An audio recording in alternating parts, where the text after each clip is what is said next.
Welcome to our guide on how to become a certified project manager. Today, we will explore everything you need to know to start this rewarding journey. Firstly, let's discuss why certification matters in project management and how it enhances your career prospects. There are several certifications you can pursue, including the PMP and CAPM. Let's take a closer look at each. Before diving into the certification process, it's essential to understand the prerequisites for each certification. Preparation is key. Here are the crucial steps to get you ready for your exam. Let's evaluate some of the top study resources and materials that can help you succeed. Now that you're prepared, it's time to navigate the exam registration process. Here's how you can do it.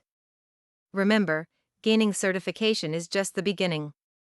Here's how you can maintain your certification through continuing education. Finally, let's highlight some of the key benefits of being a certified project manager and how it can enhance your career. In conclusion, you are now equipped with the knowledge to start your certification journey. Take the first step today.